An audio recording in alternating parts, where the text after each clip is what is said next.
진실 추적자 사건 반장 시작합니다. 모두들 간밤에 별일 없으셨는지요?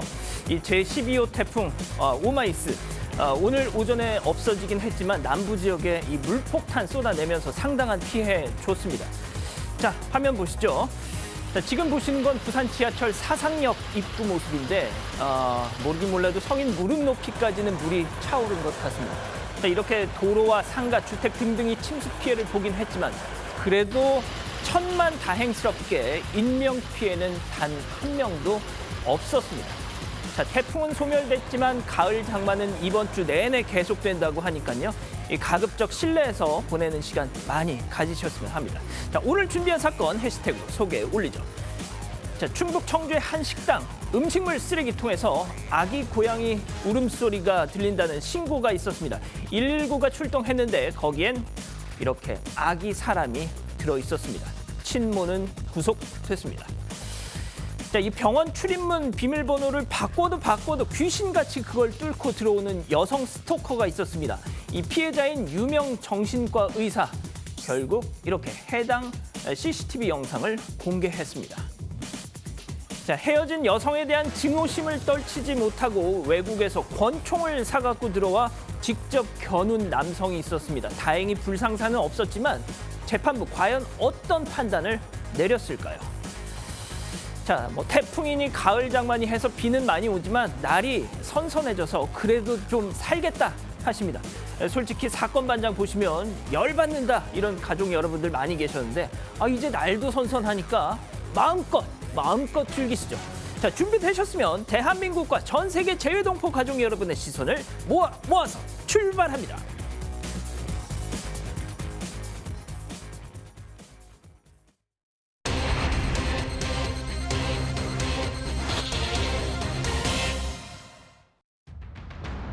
식당 앞 음식물 쓰레기통 안에 갓난아기를 버린 산모가 경찰에 붙잡혔습니다. 유명 정신과 의사가 한 여성에게 스토킹을 당하는 장면이 담긴 CCTV를 공개했습니다. 오늘의 주요 사건을 정리합니다. 자, 오늘도 변함없이 사건 반장 시작합니다. 사회부 송우영 기자, 박지훈 변호사, 박상희 소장, 승재현 형사정책연구원 연구위원, 그리고 박준혜 수호 선생님 나오셨습니다. 안녕하세요. 네. 안녕하십니까. 자, 오늘 시작에 앞서서 약간 속보 하나 좀 전해드릴 게 있는데 말이죠. 오늘 이 부산대학교가 조국 전 법무부 장관 딸 조민 씨 입학 자격과 관련한 교내 조사 결과를 발표를 했죠. 자, 일단 우리 송 기자가 부산대 발표 내용 잠깐 정리를 좀 해주시죠. 조금 전에 기자회견에 있었는데요. 부산대는 자체 조사 결과 그리고 정경심 교수의 항소심 판결 등을 종합적으로 검토한 결과 조민 씨의 2015년 의학전문대학원 입학을 취소하기로 했다고 밝혔습니다. 바로 취소되는 건 아닙니다. 이후에 청문 절차가 있어서 최종 확정까지는 2, 3개월 정도 걸린다고 부산대는 설명했습니다. 자, 의학전문대학원 입학 자격이 취소가 되면 자, 의사 면허는 어떻게 되느냐. 지금 그게 가장 큰 관심사일 것 같은데, 자, 승 의원님, 이 부분은 좀 어떻게 전개될 걸로 보십니까? 두 가지 방향에서 따로 진행될 거예요. 부산대 의전원 입학이 취소된다고 해서 의사 면허가 바로 취소되는 게 아니라 의사 면허는 국가고시는 보건복지부 장관이 의사 면허를 부여하는 거거든요. 그러면 사실 의료법 5조에 따르면 의전원을 졸업했는 사람이 시험 칠 수 있는 자격이 있고 그 자격이 있는 사람이 국가고시를 쳐야 되는데 사실 자격 자체가 살짝 이렇게 다칠 수 있는 거잖아요. 입학이 안 됐으니까 졸업이 있을 수 없는 것이고.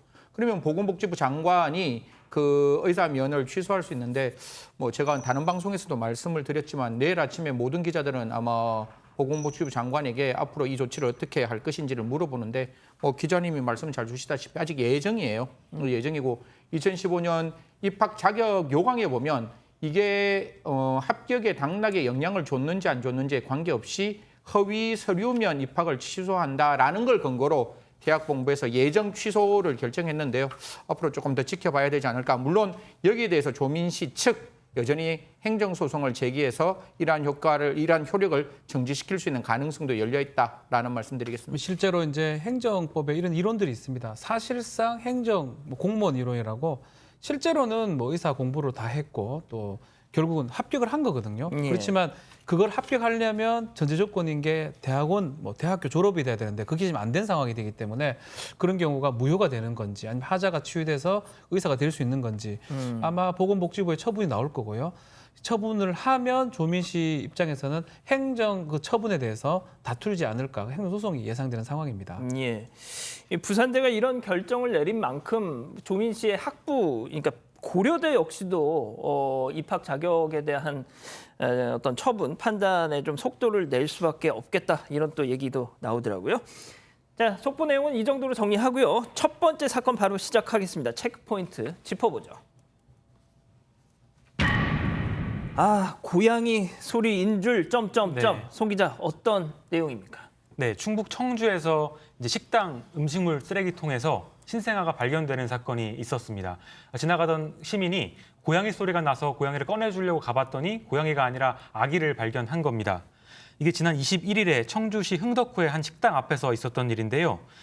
최초 목격자의 얘기를 들어보니까 플래시를 비춰서 봤는데도 고양이가 안 보였다. 그래서 고양이를 꺼내주려고 뚜껑을 열었더니 그 안에 아기가 들어있었다. 이렇게 얘기를 했습니다. 자, 사건 당시 아이의 상태, 이 현장에 출동했던 구급대원 목소리로 직접 들어보시죠. 저희가 확인해 봤을 때는 우측 방향으로 누워 있었어요, 아기가. 그리고 쓰레기통 안에는 음식물 쓰레기는 전혀 없는 상태였고, 아기만 그냥 나체로 누워 있는 상태였습니다. 그 우측 어깨랑 얼굴 쪽으로 상처가 좀 있어서 그 상처 쪽으로 구더기가 좀 많이 새겨 있었어요. 그것 때문에 감염증 우려가 있다고 병원에서도 이야기하셨습니다. 네. 그 음식물 쓰레기통 안에 음식물이 없었으니 망정이지 있었는데 거기에 들어가 있었다 그러면 아이가 질식사했을 수도 있잖아요. 맞습니다. 그럼 위험한 상황이었습니다. 지금 병원으로 옮겨져서 치료를 받고 있는데요. 상태가 그리 좋지는 않다고 합니다. 지금 목에서 어깨까지 15cm나 되는 긴 상처도 발견됐다고 하고요. 볼과 귀 부위에도 상처가 있습니다. 또 전신에 폐혈증 증상을 보이고 있기 때문에 지금 치료를 받고 있는데요. 저희가 병원 관계자한테 직접 물어봤습니다. 예, 병원에 예. 물어봤더니 다행히 항생제는 잘 듣는 편이라서 폐혈증 치료를 하는 중이다. 근데 상처가 많이 패인 부분이 있어서 봉합 수술을 한 상태라 경과는 더 지켜봐야 할 것 같다. 이렇게 말을 했습니다. 자, 소장님. 네.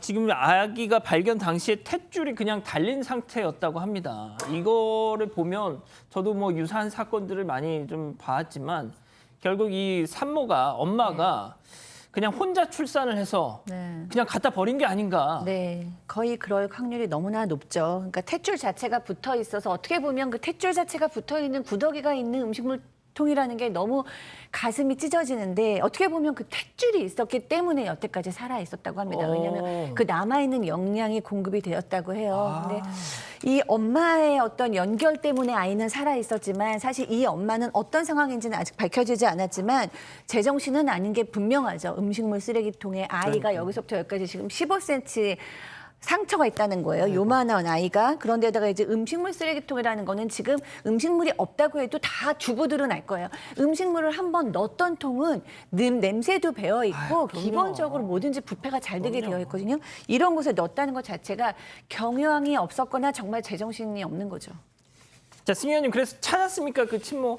네, 찾았습니다. 이게 사실 그 아이가 유기되는 시점은 8월 18일 날 오전이었는데요. 주변에 CCTV를 확인해서 누가 버렸는지를, 누가 아이를 유기했는지를 찾았는데 8월 21일 오전 3시쯤에 이제 119 신고가 들어왔고 8월 22일 이 친모 자택에서 체포됩니다. 23일 법원에서는 구속영장이 발부되는데요. 그 이후로 도주 우려가 있다라고 했습니다. 소장님, 저는 이 사건 보고 제일 정말 화가 났던 게 베이비박스라는 거 모릅니까? 예? 그러니까 이런 경우에 정 안 되겠으면 거기다 갖다 놔서 생명을 살리자고 해서 베이비박스 같은 거 만들어 놓은 거잖아요. 그러니까 뭐 정확하게 입을 열고 있지 않기 때문에 본인이 어떤 사정이 있었는지는 모르지만 사실은 엄마라고 하면 기본적인 아이를 버릴 때도 모성애라는 게 있는 거죠. 그래서 베이비박스도 있고 뭐 주변에 교회라던가 뭐 종교 단체라던가 여러 곳들이 있을 수가 있는데 음식물 쓰레기통인지 알고 버렸다고 한다면 이 엄마한테 정말 죄를 안 물을 수가 없고요. 그런데다가 아이를 상처가 있기 때문에 이 상처가 과연 유기 전에 학대가 있었던 것인지 아니면은 본인이 뭐 수치감이라던가 당황함이라던가 이래서 제정신이 정신이 없었다고 해도 이런 상태에서 아이가 죽을 것을 예측했기 때문에 이런 건 저는 살인 미수라고 봅니다. 예. 그 지금 엄마 어떻게 됐습니까? 네, 구속영장이 발부됐고요. 결국은 죽어도 상관없다. 미필적 고의가 있는 상황입니다. 그렇지만 일반 살인죄는 아니고요. 영아 살해죄가 적용이 됩니다.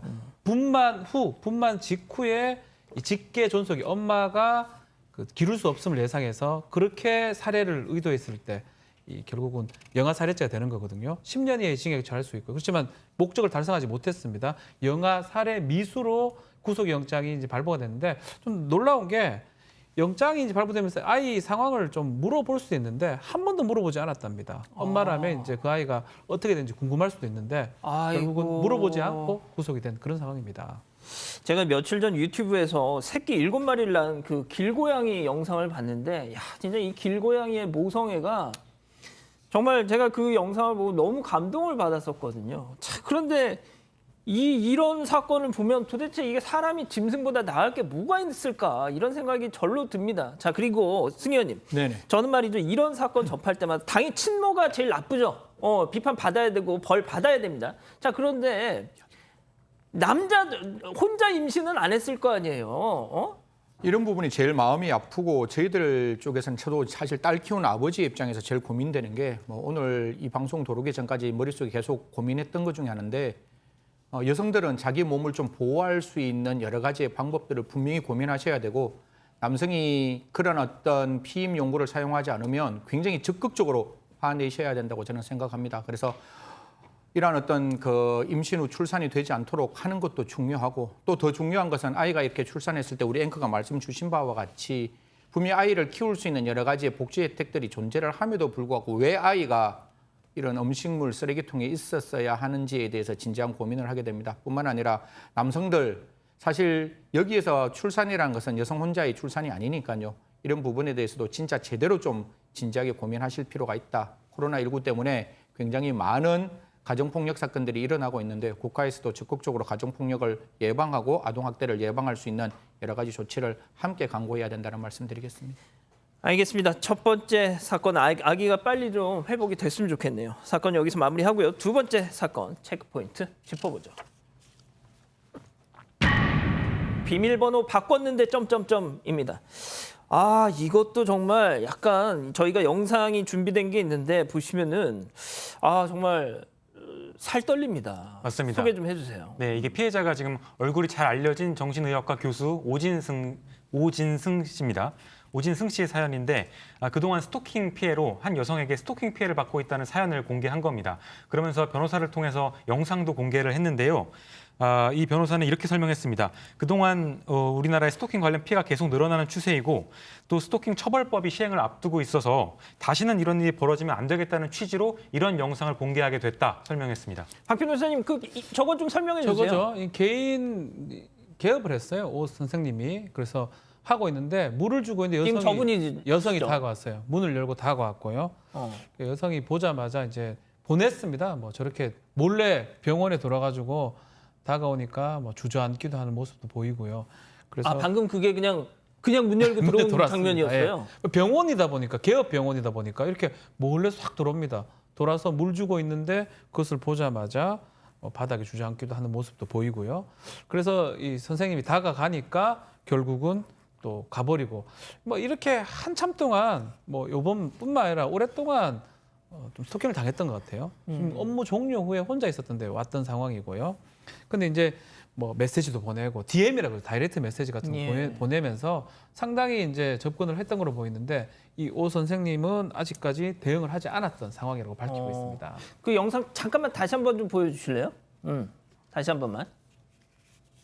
자, 그러니까 이게 업무가 종료돼서 사람이 없을 줄 알고 저 사람이 지금 들어온 겁니다. 아마 그런 상황 같아요. 자, 그런데 그 오진승 전문의는 혼자 있었던 거예요. 물 주고 있었죠. 물 주고. 실제로 연예인 중에 몰래 집에 들어와서 누워 있다가 가는 사람도 있었다고 하거든요. 근데 본인이 혼자 놀라가지고 그거를 의도한 거죠. 없을 때 들어가서 뭔가 하여튼 하는 행동을 하고 싶었는데. 그러니까 지금 빨리 나가세요 해가지고 내보냈고 지금 비밀번호를 재설정하려고 지금 그 도어락을 지금 만지고 있는 장면인데 모습입니다. 이야, 이거 참. 아니 그러니까 소장님 저희가 뭐 보통 이렇게 스토킹 범죄 하면 남자가 여성을 한테 가해를 한 보통 이런 것만 상상을 했는데 와 이거 뭐 당연히 완력으로 제압을 할 수 있겠지만 지금 뭐 그럴 수 있는 상황은 아니잖아요, 저게. 근데 뭐 사실 남자 연예인들도 이제 스토킹 사례 많이 얘기를 하시죠. 그러니까 여성이 스토킹을 하시는 경우도 많은데 제 경험으로만 얘기를 드리면은 사실 남자 정신과 의사라던가 남자 심리 상담사들 같은 경우에는 스토킹 더하기 정신병리적인 원인이 있는 경우가 꽤 많아요. 그래서 그 뭐 우리나라는 총기 소유가 되지 않지만 외국의 이제 정신과 닥터들 같은 경우에는 이렇게 뭔가 정신병리가 투사되기 굉장히 좋은 인물이 정신과 닥터나 상담사잖아요. 그래서 예. 서랍 안에 권총을 둔다던가 아니면은 진료실 뒤에 비밀 통로를 둔다던가 이런 식으로 사실은 심신이 위협을 받을 때가 왕왕 있다고 많이 보고가 되거든요. 그래서 아마 저 여성이 스토킹인 건지 아니면 스토킹 더하기 어떤 정신병리적인 요소인지는 좀 조사를 해봐야 될 것 같습니다. 어쨌든 두 개 다 위험할 수 있습니다. 예. 자, 유튜브 구독자 70만을 자랑하는 이 오진승 전문의 뭐 아시는 분들은 아실 텐데 자 그래서 방금 아까 화면에도 나왔지만 이 사람이 어떻게 들어왔지 해가지고 비밀번호 그 도어락을 바꿨어요. 자 그런데 문제는 그 다음에 또 들어왔다고요. 그걸 뚫고. 이 부분이 저는 섬뜩하고 소름 끼치는 부분인데 이게 비밀번호로 바꾸면 사실 들어올 수가 없는데 다시 들어왔다는 거예요. 그러면서 오 전문의 측 변호인은 이렇게 이야기를 합니다. 직원 아니면 알 수 없는 번호인데 다시 들어와서 집에 있는 것처럼 활동했다. 참 이 부분이 되게 무섭고 또 영상으로 확인된 거는 3번의 침입이지만 더 많은 침입이 있었다고 충분히 보일 수 있는 사정이다라고 이야기하면서 뭐 청취자, 시청자 여러분들께서 아니 뭐 여성이 들어왔는데 그 정신과 의사 선생님이 3단봉을 들고 다니는 게 너무 좀 과한 거 아니냐 그렇게 말씀도 주시는 부분이 있을 듯한데 정말 무섭습니다. 이게 사실 어느 순간에 언제 공격을 할지 모르는 상황이라고 그 스토킹을 당하는 피해자는 그렇게 생각할 수 있는 거거든요. 그래서 아마 그 정신과 의사 선생님이 지금 정신적으로 많은 어떤 그 고통을 겪지 않을까 그렇게 생각합니다. 아니 지금 그 소장님 네. 몰래 들어왔으면 보통 흔적을 안 남기고 그냥 싹 빠져야 또 나중에 들어올 수 있는 거잖아요. 그쵸. 근데 지금 나왔지만 지금 쪽지 같은 걸 남겼다? 네. 그렇기 이게 때문에 뭐죠? 이제 이거를 이제 스토킹의 눈으로도 우리가 볼 필요가 있지만 사실 아까도 제가 말씀드렸듯이 정신적인 질환으로 만약에 본다면 이 여자분이 만약에 애정망상 같은 걸 가지고 있다면 뭐 이런 환상을 스토리를 쓸 수도 있어요. 우리 둘은 원래는 사귀는 사이인데 아이고. 네 어떻게 뭐 굉장히 슬픈 무엇을 좀 연락을 잘 못해요. 그러니까 내가 메모를 남겨놓으면 내가 왔다는 거를 알 거라던가 하여튼 본인 안에서 망상이 있을 수가 있거든요. 그리고 이 사람은 뭐 유튜브나 이런 데로 보니까 정말 뭐 따뜻할 것 같고 내 말을 이해해 줄 것 같고 이런 어떤 착각에 빠지는 거죠. 그러니까 메모도 남겼다고 뭐 방패인 줄 알았더니 칼이네요. 그러니까 자기는 방패인 줄 알고 나를 보호해 줄 수 있는 어떤 사람인 줄 알았다라고 착각할 수도 있고 근데 걱정스러운 건 망상 안에서는 또 무슨 일이든지 할 수 있기 때문에 더 위험한 거죠. 자, 근데 쪽지로만 그치지 않았습니다. 네. 문자도 왔죠. 네. 참다가 고소를 한 겁니다. 고소를 하고 나니까 문자를 받았다고 합니다. 방금 설명해 주신 내용이 이제 문자 내용이었었는데요. 그 방패인 줄 알고 다가갔더니 칼이었네요라는 문자가 온 겁니다. 이 여성이 보낸 거 알아챘는데 이 오진승 씨가 더 충격받은 거는 이 내용보다도 이 번호가 오픈되지 않은 사적인 번호로 왔다고 아이고. 합니다. 그러니까 이제 내 번호를 어떻게 알았던 거지라고 더 놀랐다고 합니다. 아니 지금 제가 잠깐 넘어갔는데 그 바꾼 비밀번호가 지금 뭐 핸드폰 번호가 알려진 것도 놀랍지만 비밀번호가 8자리였대요. 생각해 보십시오. 로또 6자리 그거 맞춘 것도 수백만 분의 1의 확률 경우의 수인데 8자리 비밀번호를 이거 누가 어떻게 알겠습니까? 그러니까 지금 이게 너무 소름 끼치는 거예요. 자, 이 오진승 전문의가 지난 5월에 이 JTBC 방구석 일열 출연해서 본인이 스토킹 피해자를 상담했던 일화를 또 직접 언급한 적도 있는데요. 한번 듣고 가시죠. 저는 일단 상대방의 의사를 좀 반해서 하는 것들을 저는 스토킹이라고 보는데 그렇게 위협적인 행동을 안 해도 집 앞에 서 있는 것만으로 불안해하시는 경우도 있고 공격하겠다가 아니라 나 안 그러면 죽을 거야. 사실 이것도 스토킹이거든요. 그러니까 나 안 그러면 나 지금 뛰어내린다. 뭐 한다. 이렇게 자해하려는 행동 자체도 이 사람이 불안하고 무서우면 폭력으로 봐야 될 것 같아요. 제가 봐도. 그러니까. 참 어떻게 해야 됩니까, 그럼 변호사님? 스토킹이죠. 스토킹이고 사실은 지금 4월 달에 이 스토킹 처벌 특례법이 통과가 됐습니다. 몇 년 만에 21차례 이상 발의가 됐는데 통과가 됐는데 10월 20일부터 시행이 됩니다. 그래서 그 부분은 아직 적용되긴 어렵고요. 그렇다면 지금 법규대로라면 경범죄 처벌법이 적용될 수가 있어요. 그러니까 뭐 계속 괴롭힘, 지속적 괴롭힘이라 해가지고 그건 이제 10만 원의 벌금 범칙금이에요. 그거 말고 지금 봤다시피 몰래 잠입했던 모습이 보이거든요. 건조물 침입죄가 성립할 수 있어요. 아하. 그렇지만 이게 3년 이내 뭐 징역 한 500만 원의 벌금이에요. 아이고. 1회 정도는 대부분 벌금이 나옵니다. 그렇군요. 그래서 반복하더라도 크게 처벌받지 않는 점으로 아마 이용하지 않을까 생각이 들고 궁극적으로는 스토킹 처벌법 이제 적용이 된다 그러면 접근 금지를 한다든지 그게 이제 이 피해를 막을 수 있는 방법이 아닌가. 뭐 이게 반대로 여성이 피해자인 경우도 있는 거고요. 지금처럼 남성이 지금 피해자인 상황이잖아요. 예. 뭐 상황은 똑같다고 봐도 무방할 것 같습니다. 예. 자, 승 의원님, 그러니까 제가 이 사례를 보니까 정신과 의사들도 이러니까 자기를 상담해줄 정신과 의사를 또 두는 이유가 바로 이런 거겠구나라는 생각이 들어요. 스토킹은 누구에게나 있을 수 있는 일이에요. 그리고 스토킹은 지금 그 정신과 의사도 이야기를 했지만 저는 스토킹 범죄를 이렇게 정의하는데 그 사람을 죽이거나 그 스토킹했는 사람이 스스로 자해를 해서 극단적인 선택을 해서 끝나는 범죄일 수가 있거든요. 이게 스토킹 당하는 분들, 저분은 그냥 상담을 했지만 저희들은 사건을 보잖아요. 사건을 저희 눈으로 봤을 때 스토킹을 했을 때 스토킹은 오로지 그 사람의 사랑이 아니라 나의 사랑만 중요한 거기 때문에 자기가 원치 않는 사랑을 하면 자기가 굉장히 극단적인 어떤 자해를 하는 경우가 많습니다. 그래서 그 사람에게 평생 트라우마를 남기게끔 하는 경우도 있는데요. 분명히 스토킹을 하면 분명하게 말해야 됩니다. 이거는 당신과 관계없고 나는 이 행동이 분명히 싫다라고 말을 하고 행동이 바뀌면 안 돼요. 이게 양가의 감정이 있어서 다가올 때 조금 그걸 받아주면 그 사람은 그걸 100배, 1000배, 만배로 자기 해석을 하기 때문에 일관성을 유지해야 될 뿐만 아니라 반응하지 않아야 되고 주위의 도움을 요청할 그런 어떤 상황이고 아까 변호사님 말씀 주셨다시피 이게 4월 달에 개정이 만들어졌기 때문에 제가 알기로는 10월 10일 정도면 스토킹 처벌법이 이제 시행됩니다. 그러면 경찰에 반드시 신고하셔가지고 경찰의 도움을 받기를 꼭 부탁드리도록 하겠습니다. 예, 10월 21일에 21일, 시행이 되네요.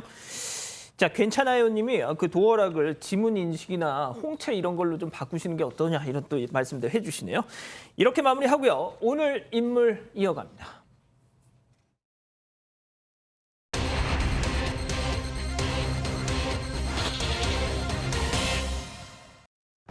전직 교수가 210억 원대 피해를 야기한 가짜 가상화폐 사기 사건에 연루됐습니다. 전북의 한 식당에서 손님들에게 선물로 준 로또 복권 중에 2등 당첨자가 나왔습니다. 오늘의 주요 인물을 정리합니다. 자, 복권 2등 행운 나눔. 이거 뭔가 일단 훈훈하기도 하고 좀 배 아프기도 하고. 맞습니다. 예, 뭐 그런 네. 소식일 것 같아요. 네, 오랜만에 그런 사연인데요. 이 전주 혁신도시의 한 태국 음식점에 써 있었던 사연입니다. 이 음식점은 평소에 고객분들한테 현금으로 1,000원 그리고 로또 한 장을 나눠줬다고 합니다. 이게 이제 주차비를 보조하라는 의미 그리고 우리를 찾아줘서 감사하다는 의미였다고 하는데요. 이 손님, 이 로또를 받은 손님 중에 로또 2등 당첨자가 나온 겁니다. 예. 와, 2등. 그 박 변호사님도 매주 사시잖아요. 안 해요. 안 하세요? 저는 이거 안 믿습니다. 돈 많이 버시는군요. 아니요. 해도 안 되니까요. 안 되니까. 선물을 한 번씩 받긴 하는데 예. 확인도 안 해요. 진짜? 안 돼요. 전 절대 이런 게 안 됩니다. 예. 하다못해 추첨도 안 되는데 이게 되길 리가 있겠습니까? 예. 어쨌든 간에 2등은 이제 거의 5개 맞춘 건가요? 하여튼 하나 빼고 다 맞췄을 때 2등 되잖아요. 그렇죠. 이것도 큽니다. 3,700 정도가 되거든요. 진짜. 기분 그럼 정말 거기서 세금을 한 30% 떼죠. 세금 한 10 몇 프로 세금 떼야 됩니다. 예, 하여튼. 기타 소득이거든요. 세금 떼게 되면 뭐 다는 받지는 못하겠지만 상당한 금액을 공짜로 받는 거죠. 네. 저는 5만 원짜리 된 적 한 번 있었거든요. 예. 뭐 어떻게 4개인가 맞추면 아마 5만 원일 그건 거예요. 뭐 자랑할 게 아니지 않습니까? 왜요? 아니, 뭐 로또 산 게 흉인가요? 아니 그게 아니고 뭐 이렇게 5만 원 정도. 그래도 박 변호사님 지금 전국의 로또 이 사랑하시는 분들한테 욕 먹습니다. 그 이상은 돼야지 되지. 5만 원 됐다 걔가 자랑할 건 뭐 아니지. 5만 원도 장난 아니에요. 그거. 부럽습니다. 예, 부럽습니다. 예. 네. 로또가 정말 제가 생각하는 로또는 일주일 동안 서민들의 삶의 행복이에요. 아이 그럼요. 사실 이게 5천 원 딱 주고 자동 딱 걸잖아요. 예. 그러면 그게 일주일 매일 저녁마다 내가 이거 붙으면 어떻게 무엇을 할까? 대한민국을 위해서, 우리 가족을 위해서, 우리 사건 반장을 위해서 뭘 할까? 이런 생각을 하고 있는 그 일주일의 행복. 어찌됐건 이 사람이 너무 부러운데 이 사람이 이런 형태로 그 식당에 다시 가서 일정 부분을 줬다니까요. 참 착한 사람이라고 생각을 합니다. 저는 못할 것 같아요. 그 돈 받았으면 그냥 저 혼자 먹었을 것 같아요. 그렇군요. 자, 일단 뒷얘기가 더 훈훈하다. 뭐 이런 지금 승 의원님. 예. 그 방금 말씀드렸다시피 이게 3,700만 원, 이게 네트가 3,700만 원 정도 받았는 것 같아요. 다 세금 떼고. 그리고 이분이 이제 그 로또를 선물로 줬는 가게에 톡톡톡 찾아갑니다. 그러면서 저 봉투를 하나 딱 주는 거예요. 봉투를 주면서 이렇게 얘기합니다. 회식하십시오. 라고 하니까 안에 딱 열어보니까 현금 100만 원 가까이가 있는 거예요. 여기서 더 좋은 또 이야기가 나오는데 그 주인은 그 직장에 있는 그 종업원들에게 야, 같이 나누어 가지자라고 해서 5명에 10만 원씩 배부하고 그 나머지 50만 원은 기부할 예정이다. 뭐 대한민국 아직 여전히 살만한 나라, 여전히 모든 사람이 함께 더불어 있는 나라라고 생각합니다. 예. 아니 지금 우리 가족 여러분들이 로또 얘기 나오니까 지금 막 거의 뭐 말문이 트이셨어요. 막 볼물이 쏟아지고 있는데요. 그 소장님 네. 진짜 지금 그 말씀을 하시네요. 그러니까 월요일 날 사야 된다.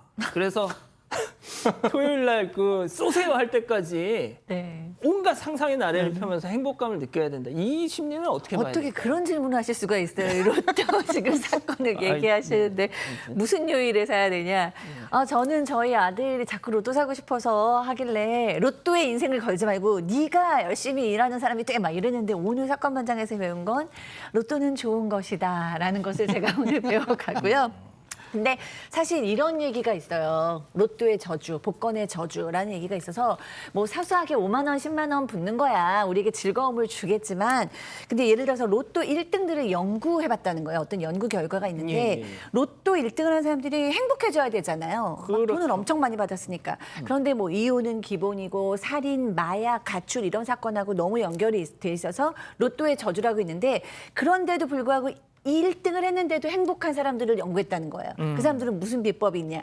같이 기부를 하는 사람들이라는 거예요. 그러니까 바로 이분은 이런 분들은 바로 1등을 해도 행복할 수 있는 분이다라는 생각이 듭니다.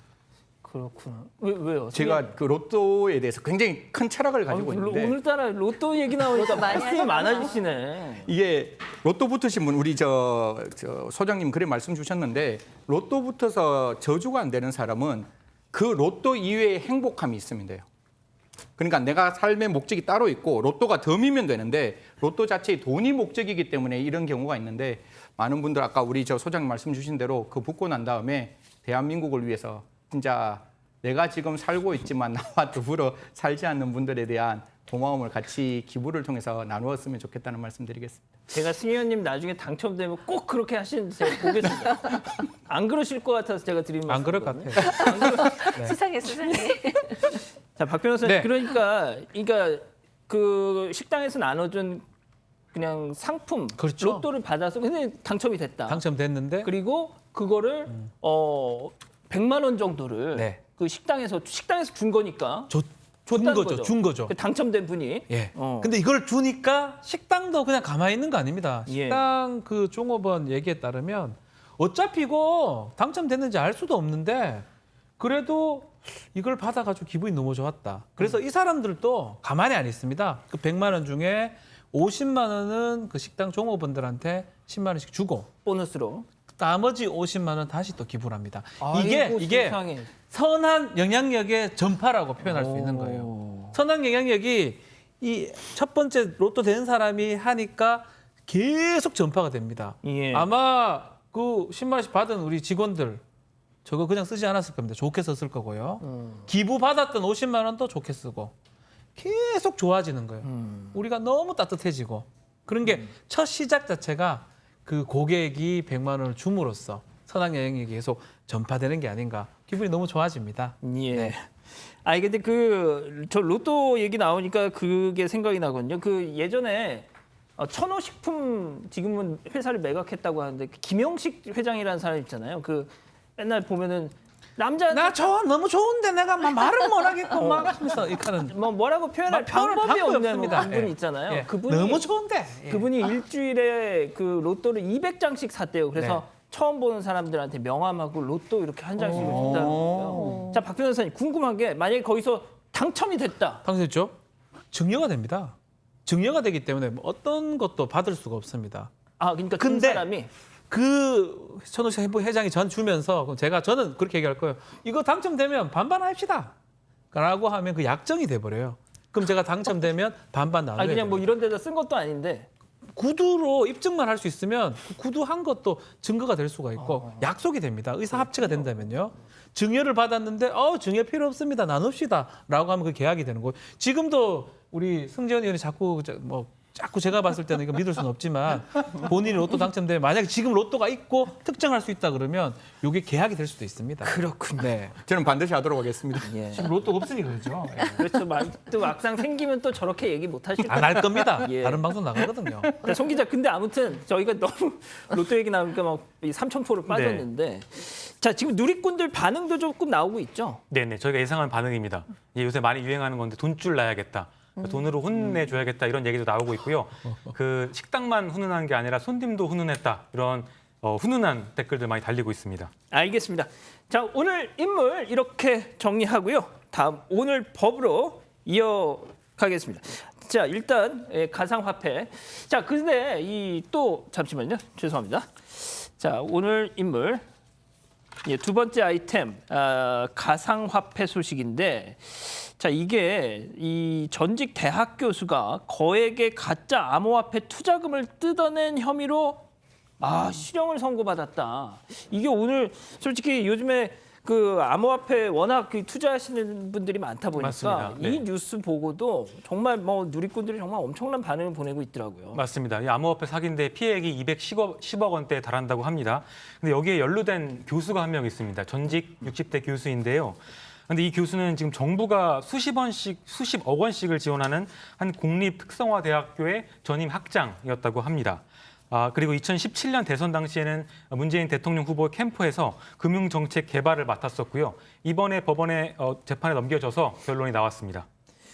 자, 그런데 말이죠. 이 전임 학장 역임했다는 사람 사건 내용을 보니까 이게 그 사람들이 혹할 수밖에 없을 것 같아요. 그렇죠. 가상화폐. 이게 상당히 많은 사람들이 어떤 유혹을 갖고 있고 또 믿고 있는 부분들이 있는 거거든요. 그 가상화폐 중에 코알코인이라는 걸 이용했어요. 코알코인. 그리고 이 사람 지금 말한 것처럼 어떤 대학의 전임 학장을 했던 사람이기도 하고 또 말했던 것처럼 캠프 일도 하기도 했던 사람이고 그러다 보니까 이 사람의 어떤 믿음이 상당히 있었던 것 같아요. 그래서 코알코인의 그 발행업체 대표인 박 씨하고 이 학장하고 공모를 해가지고 피해자가 약 5천여 명이 됩니다.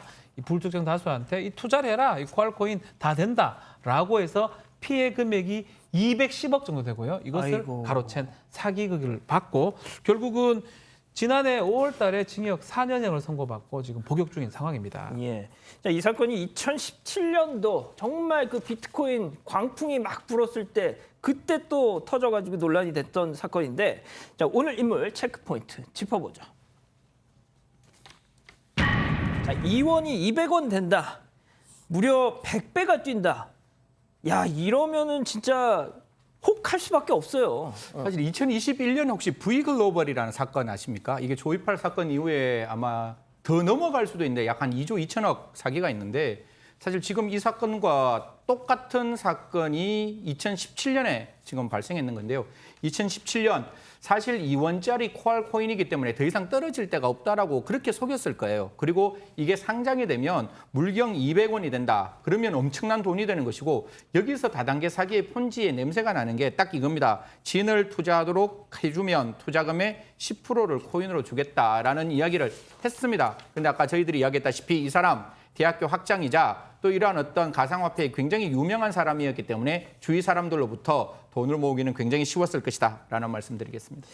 자, 일단 대학 교수고 또 관련 그런 어떤 암호화폐 관련 그런 분야에서 일을 했고 또 전공을 했고 뭐 대선 캠프 문재인 후보 대선 캠프에 뭐라도 하나 걸쳐놓고 있었던 사람이 막 이런 얘기를 하니까 아니 그걸 보는 입장에선 말이죠. 네. 소장님, 이 권위의 복종 뭐 이런 게 가능하지 않습니까? 너무너무 가능하죠. 왜냐하면 권위가 주는 신뢰가 있으니까요. 근데 이 사람 지금 권위가 상당히 많잖아요. 그러니까 전문가죠. 일단 안타깝게도 문재인 대통령 후보 선거 캠프에서 디지털 금융 정책 전문가였다는 아이고. 거잖아요. 그러니까 사실은 이런 거에 그다음에 학장이었고 연륜도 꽤 있으시죠. 60대에 뭐 이런 사람이 막 설명을 하면 사실 저도 혹할 수 있을 것 같아요. 저도 웬만하면 가상화폐를 안 하고 싶은 사람이지만 항상 마음속에 아니 가상화폐를 내가 너무 모르고 있는 건가? 이런 생각을 하고 있거든요. 근데 만약에 이런 사람이 얘기하면 혹할 수 있을 것 같고 거기에다가 이렇게 얘기했다는 거야. 이 QR코인은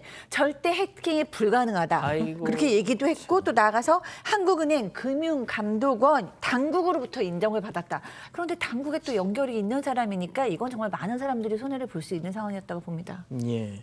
자, 재판부도 네. 이 사람이 전문가라는 점에 주목을 했죠. 그 가상화폐 발행 업체 대표는 4년형을 선고를 받았는데 이 사람도 문제가 있다라는 겁니다. 재판부가 봤을 때는 이 사람이 상당한 어떤 지적인 능력이 있어요. 투자자들로부터 편취해가지고 돈의 액수가 크기도 하고 이 결심하는 과정에서 이 전문가의 지위, 경력이 주된 계기가 되기 때문에 이 공범으로서 기여한 정도가 적지 않다. 그래서 실형 2년을 선고했는데 권위의 오류라고 하죠. 통상. 저 사람이 상당히 권위자이기 때문에 저 사람이 하는 것은 맞을 것이다. 또 우리 범죄학적으로는 포장지 효과라고 해요. 포장지 상당히 잘 돼 있기 때문에 가상화폐 대표는 좀 모자래 보이지만 저 교수가 있음으로써 투자자들이 많이 몰렸던 점이 그게 적용했기 때문에 뭐 대표는 4년을 받지만 이 사람도 2년형을 받아야 된다라고 재판부는 판결한 것입니다. 자, 지금 뭐 우리 가족 여러분들도 지금 너무 궁금해하시는 것이 아니 교수라는 사람이 뭐가 부족해서 이런 사기를 그것도 한두 푼도 아니고 200억 뭐 막 이런 뭐라고 했어요 법정에서? 네, 사기 혐의는 전면 부인했습니다. 본인은 학문적인 그런 호기심을 갖고 연구를 한 거에 주장했고요. 우연히 접한 이 코알코인 아이디어에 학문적 관심을 가진 것뿐이다. 그리고 이를 홍보해서 투자받으려 한 적이 없다고 혐의를 부인했고요. 결국엔 항소를 했습니다. 자, 그 승 의원님, 제가 좀 궁금한 것이 이 사람이 재판에 넘겨진 게 2017년 9월입니다. 네네. 자, 그런데 이 정부 지원 공립대 학장을 지냈대요. 이 부분이 저는 2018년인데 저는 이게 아무래도 이제 그 핵심 인사는 아니에요. 제가 알아봤더니 대선 캠프. 근데 뭐가 됐든 이 캠프 경력이 있었기 때문에 기소가 된 재판에 넘겨진 상태에서도 공립대 학장을 지는 게 이런 일이 가능했던 게 아닌가 의심이 들거든요. 이건 두 가지 측면에 접근할 수 있겠죠. 2017년 9월 재판 과정이 아직 무죄 추정의 원칙이니까 확정 판결 나기 전까지는 나는 문제 없고 소명했을 거예요. 여기 왜 가담했느냐? 나는 학문적 관심이 있기 때문에 들어갔다라고 이야기를 해서 공립대학교에서 그 부분을 어떻게 믿었는지를 저희들은 확인해야 되는 거지만 거듭 말씀드리지만 여기 있는 대학교가 과기부 정보보호 네트워크 정책관이 이 학교의 당연직 이사인 것이고 아마 국가로부터 과기부가 56억 정도를 이 대학교에 투자를 했다라고 하는데 이 대학교에 있는 학장, 이 관계되는 비트코인, 그러니까 저 크립토커런시라 그러죠. 암호화폐와 관련된 코인에 관련되어 있던 인물이라는 점을 고려한다면 좀 부적절하지 않았느냐라고 생각이 듭니다. 알겠습니다. 오늘 인물 이렇게 정리하고요. 다음 오늘 법 이어갑니다.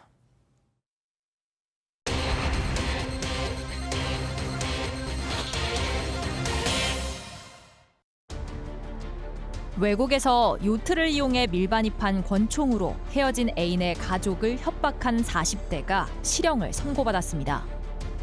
살인미수 범행으로 복역하다 출소한 80대 남성이 17년 전 이혼한 아내를 살해하려 한 혐의로 다시 법정에 섰습니다. 오늘의 주요 재판을 정리합니다. 자, 먼저 첫 번째 재판 체크포인트 짚어보죠.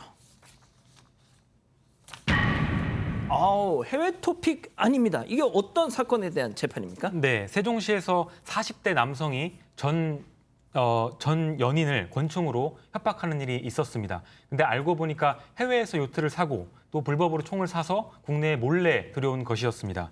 이 남성은 지난해 2월에 크로아티아에 가서요 15톤급 요트를 구입합니다. 그다음에 필리핀으로 가서 권총과 총알 100발을 샀고요. 그다음에 이를 배낭에 숨겨서 전남 여수항으로 9월에 몰래 들어옵니다. 그리고 택시를 타고 곧바로 세종시에 가서 전 애인 언니의 집에 찾아가서 전 애인 언니에게 권총을 들이대고 범행을 저질렀는데 이후에는 실제로 총을 쏘진 않았고요. 이후에 경찰에 스스로 자수를 했습니다. 자, 요트, 뭐 또 권총. 이래서 아마 체크포인트를 해외 토픽이 아니냐 뭐 이렇게 뽑은 것 같은데 말이죠. 좀 생소하네요, 진짜. 저도 굉장히 생소한데 사실 이게 부산이나 인천 일부 지역에서는 뭐 권총에 대한 밀반입이 종종 이제 러시아. 예, 특정 정보기관에서도 이렇게 정보가 흘러나오고 우리나라에 있는 해외 쪽 관련된 사건에서 종종 나오는데 저는 이게 여기 제일 무서운 게 총이 들어오는 거는 논외로 치더라도 총알까지 들어왔다는 거는 저는 이거는 정말 국가가 좀 엄중하게 봐야 되는 사건 아닌가. 사실 총하고 총알하고는 완전히 다른 거거든요. 군대에서도 총이 아니라 총알이 없어지는 게 훨씬 더 무서운 일인데 총알 100발을 과연 사고 우리나라에 일정 부분 총알이 들어와 있다는 게 저는 굉장히 엄중하게 사건을 들여다봐야 되는 부분이라고 생각합니다. 예. 자, 지금 송 기자, 이게 헤어진 연인, 그러니까 이게 무슨 지금 사파로도 나가고 있는데 네. 그 헤어진 연인에게만 그런 게 아니라 그 가족까지 맞습니다. 지금 총으로 저렇게 위협을 했다는 거잖아요. 네, 알고 보니까 그 사연이 있는데요. 원래 2019년부터 결혼을 약속했던 사이라고 합니다. 근데 그러다가 헤어지게 됐고요. 근데 보통 줬던 돈이 있었다고 합니다. 2억 5천만 원의 돈을 줬었는데 이걸 돌려받고 싶었던 겁니다. 근데 돌려주지 않으니까 지금 크로아티아에 요트를 사고 크로아티아에 머물던 상태에서도 돈을 일부라도 주지 않으면 내가 갖고 있던 성관계 영상을 유포하겠다고 협박을 했습니다. 협박을 하고 나니까 이 전 애인 그리고 전 애인의 언니를 비롯한 이 가족으로부터 명예훼손으로 고소를 당합니다. 고소를 당하고 나니까 전 애인 그리고 전 애인의 언니도 살해해야겠다 이런 계획을 세운 걸로 지금 파악됐습니다. 자, 일단 돈 문제가 좀 엮인 것 같은데요. 뭐 언니 어쩌다가 또 이렇게 틀어지게 된 걸까요? 그러니까 이게 언니가 결혼을 반대했다고 해요. 근데 지금 이 사람이 온라인에다가 글을 썼는데 이상한 글을 좀 여러 개 썼어요. 그러니까 내용이 이런 거예요. 제목은 여자를 믿지 마세요. 6억이면 결혼해 준다고. 결혼이 뒤틀어졌다. 그녀 언니의 반대 때문? 이런 일 기본적으로 6억이면 결혼해 준다는 게 이게 무슨 정상적인 결혼입니까? 이 결혼부터 좀 너무 이상하고요. 그런데 이제 뭐 언니가 이러면 안 된다 해서 결혼을 뒤틀었다라고 본다고 해도 그 다음에도 또 굉장히 극단적인 글들을 썼어요. 동영상 내가 다 유출하고 삶을 마감하겠습니다. 아이고. 그러니까 정서적으로도 굉장히 불안한 사람입니다. 그러니까 나를 멈춰주세요. 제발 절반만 돌려주세요. 이런 얘기가 또 너무 측은지심이 들기도 하고요. 근데 어쨌든 이 여성들이 본인이 생각하기에는 돈을 목적으로 나를 이렇게 괴롭게 하는 천하에 못 살 여자들이다라고 얘기를 하면서 이제 여러 가지 그 내용도 방송국에 보낸 적도 있대요. 아, 그래서 그게 또 방송에도요? 방송에 나온 적이 있다네요. 그러니까 무슨 내용인지 모르지만 뭐 소설을 쓴 건지 아니면 진짜 억울한 일이 있었는지는 모르겠지만 어쨌든 방송에 나온 적도 있는데 어쨌든 그런 억울한 일이 만에 하나 있었다고 해도 그 후의 행동이 너무 좀 용서받지 못할 것들이 많아요. 자동차를 수색하고 주거침입에 감금하고 상해를 입히고 협박하고 이런 복합적인 감정으로 인해서 좀 많은 범죄를까지 저지른 상태입니다. 그렇군요. 자, 그런데 이제 크로아티아에서 요트를 샀습니다.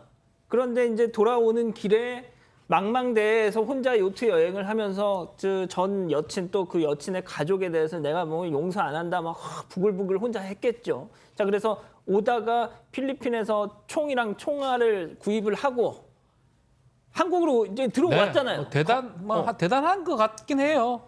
뭐 지금 뭐 7개월간 자기 혼자 항해를 한 거거든요. 뭐 이걸 뭐 잘했다는 건 뭐 하여튼 그런 네. 지난해 9월에 이제 남해에 도착을 합니다. 원래 가려고 했던 게 통영으로 해가지고 뭐 이렇게 가려고 했는데 여수로 해가지고 가려고 했는데 그 여수 근처에서 남해에서 4만 톤급의 화물선하고 부딪힙니다. 아이고.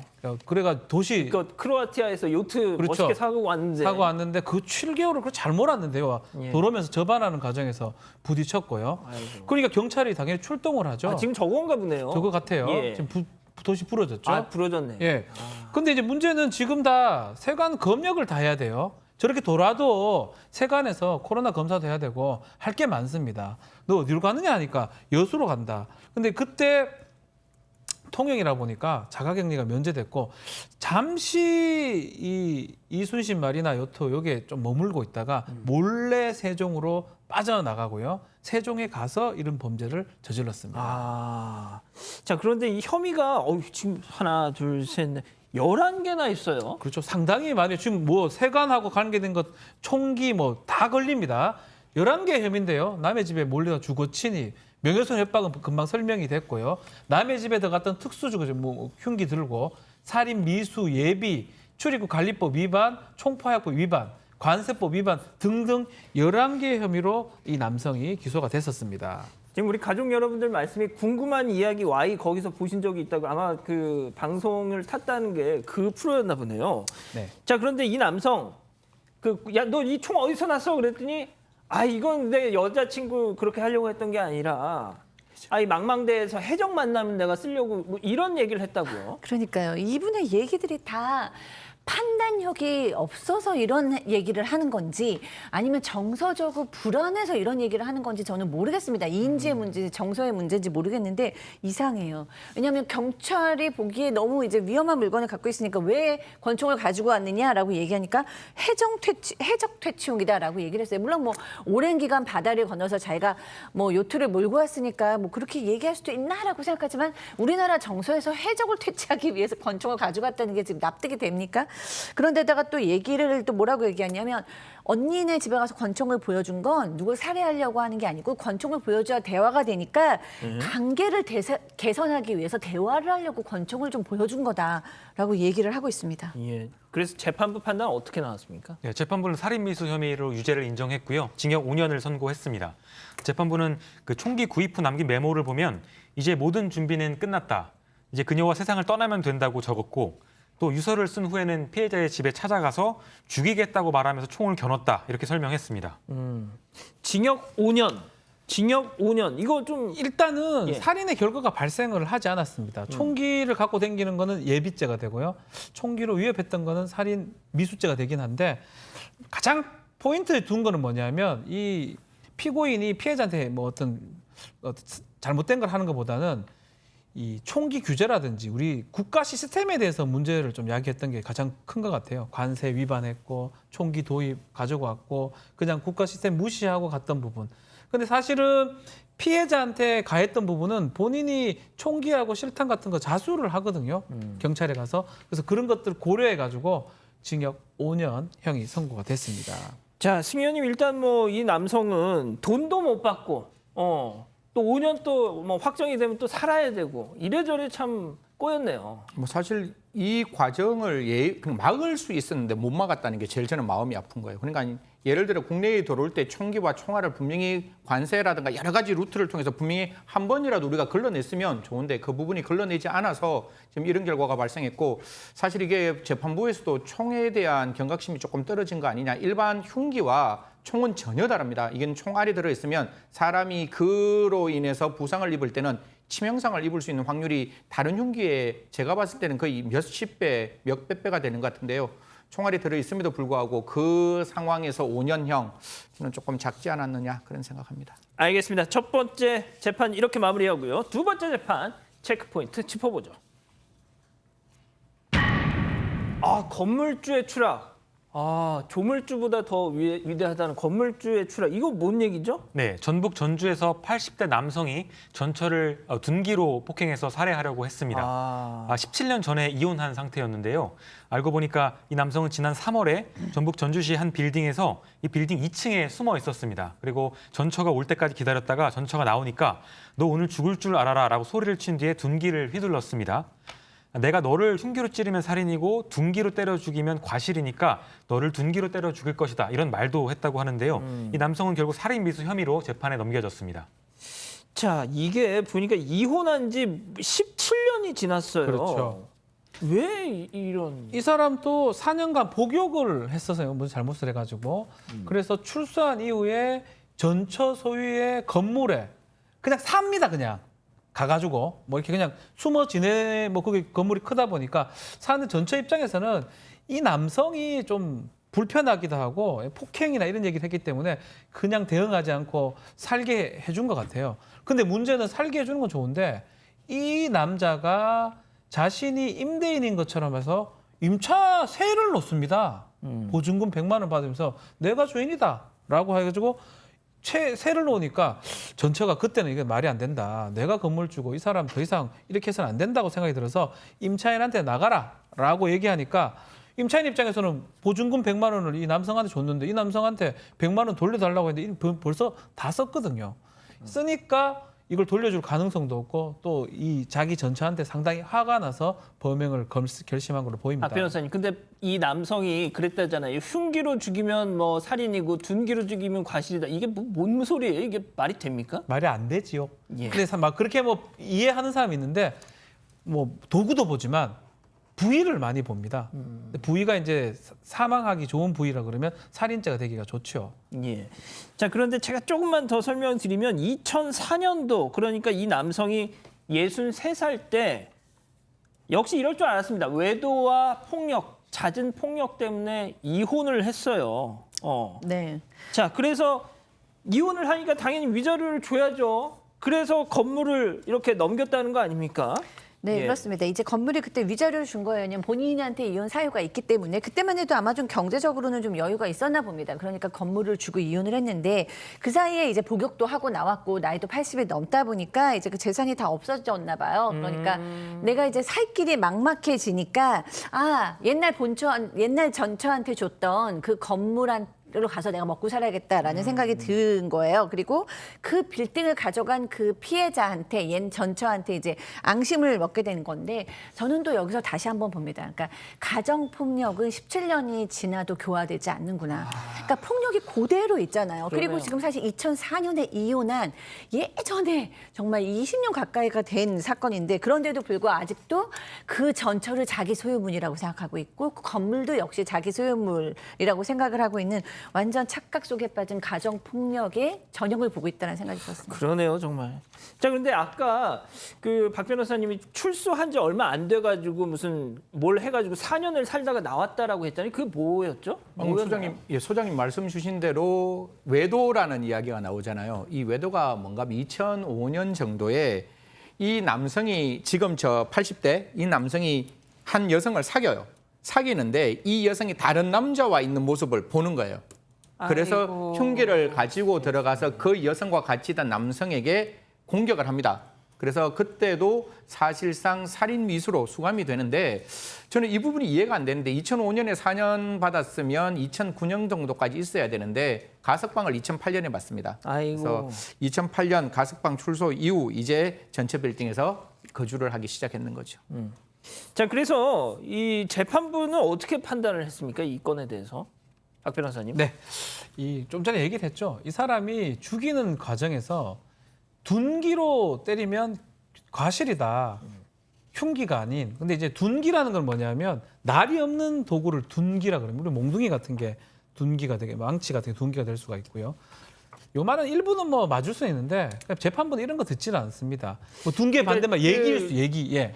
그 징역을 사는 동안 뭐 좀 들은 얘기는 있었나 봐요. 그렇죠. 감옥에서 뭐 들었던 것 같은데 문제는 제가 계속 얘기하지만 그런 둔기는 살상력이 낳는 건 사실이지만 문제는 어디를 어떻게 때리냐가 중요하거든요. 지금 재판부에서 말하다시피 머리를 집중적으로 좀 폭행을 했습니다. 방망이로.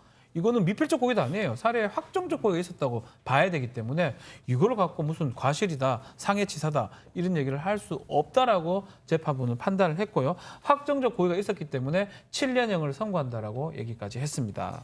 자, 그래서 형량이 어떻게 나왔습니까? 네, 살인 미수 등의 혐의로 징역 7년이 나왔습니다. 지금 설명했던 것처럼 살인 미수죄 전과가 있었고 또 살해하려는 확정적 고의도 인정했는데 피고인은 어쨌든 반성하는 태도를 보이고 있다. 또 상해 입은 정도, 이번에 전 부인이 입은 상해 정도가 매우 심하진 않다. 이런 걸 유리한 정상으로 반영해서 징역 7년을 판단했습니다. 지금 80살인데 7년형을 받았으니 뭐 전부 다 살고 나오진 않겠지만 87쯤에 나온다. 하지만 소장님 생각해 보십시오. 이혼도 17년 전에 했는데도 계속 이렇게 와가지고 위협을 하는데 네. 나중에 또 나와가지고 가만히 있으라는 법 있습니까? 없죠. 그리고 사실은 이제 실질적으로도 굉장히 위험하고요. 가정 폭력이 보통 사람들이 어렸을 때 아버지한테 맞은 기억을 가진 사람들이 많잖아요. 그 사람들이 뭐 5살 때 맞고 7살 때 맞았는데 30이 되고 40이 돼서도 상담을 해보면 그 아버지가 이제 80이시고 90이신데도 그 아버지를 보면 손이 떨린다고 얘기를 해요. 그러니까 그 폭력을 가정 폭력으로 인한 트라우마는 시간을 뛰어넘는 정도의 트라우마이기도 하고 사실 고쳐지지 않을 가능성도 높기 때문에 시간하고는 상관없이 가정 폭력은 그 팩트로 처벌해야 될 것으로 전 봅니다. 알겠습니다. 자, 오늘 법 이렇게 마무리하고요. 계속해서 사건 상황실 이어갑니다.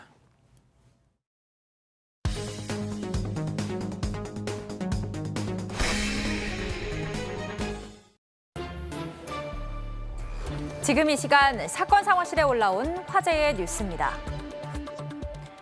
경기 시흥 오이도의 한 도로에서 승용차 한 대가 가로등을 들이받고 전복되는 사고가 일어났습니다.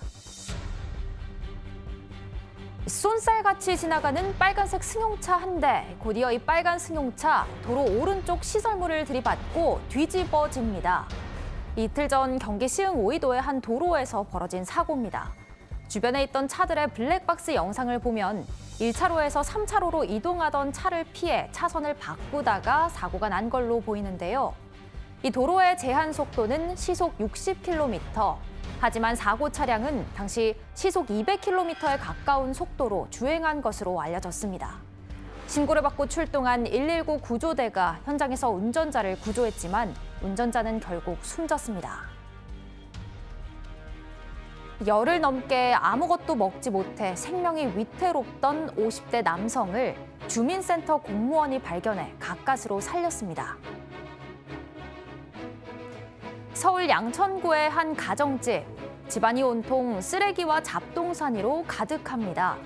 지난 17일 오전 이 집에 혼자 살고 있던 50대 남성에게 신정 3동 주민센터 공무원이 전화를 걸었습니다. 남성이 전화를 받지 않았지만 공무원은 계속 통화를 시도했고 가까스로 연결이 된 순간 남성은 주스 좀 이 한마디를 남겼습니다. 위급한 상황임을 직감한 돌봄 매니저와 간호사가 남성의 집을 찾았는데요. 남성은 폭염 속에 뼈만 남은 앙상한 모습으로 현관에 주저앉아 있었습니다. 열흘 넘게 식사를 하지 못한 상태였던 남성은 관계기관의 도움으로 무사히 병원에 입원했습니다. 자, 그러니까 이제 전화로 주스 좀 뭐 이랬다는 거 아니에요? 지금? 맞습니다. 예. 네. 이 신정 3동 주민센터 직원이 전화를 한 건데요.